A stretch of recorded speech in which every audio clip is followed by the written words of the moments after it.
Well, we're going to bring in Jamil Jaffer now. He's the founder and executive director of the National Security Institute and former associate White House counsel to President George W. Bush. So, Jamil, listen, the longer Ukrainian forces hold back Russian forces, the more frustrated Putin becomes, which leads to more indiscriminate or reckless use of firepower, committing war crimes, more war crimes, and displacing people like you just saw in Aisha's report, the Katerina there and her family. Is it time for the U.S. and NATO to change their strategy?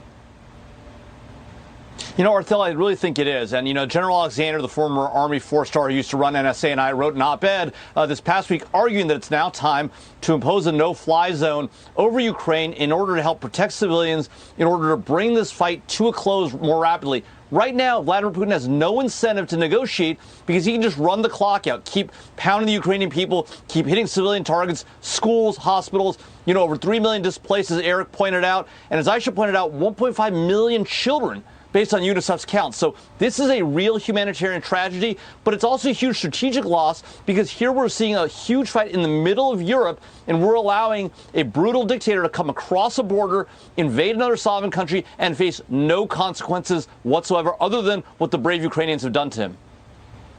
Yeah, so, he's acting like a terrorist. So what should the U.S. and NATO do? How should they change their strategy?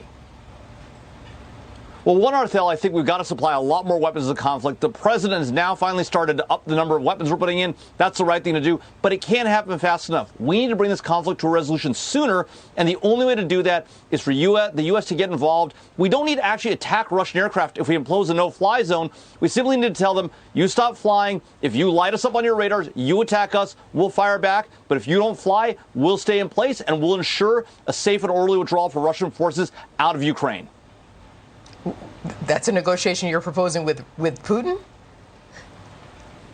Exactly.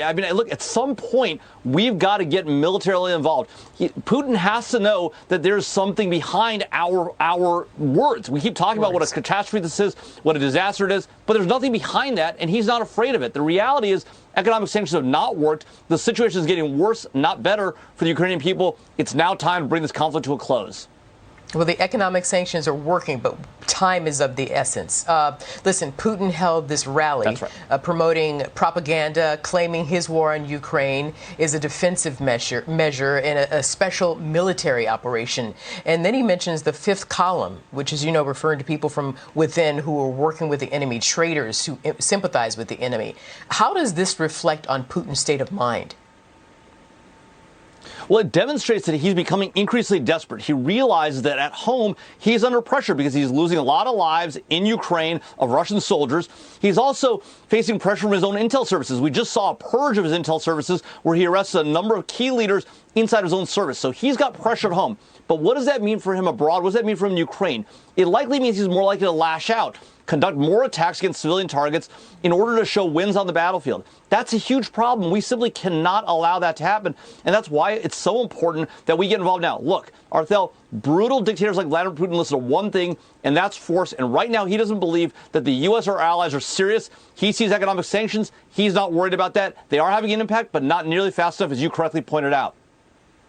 So listen, when Putin starts amping up nuclear threats, should they be ignored, or could he get that desperate or determined?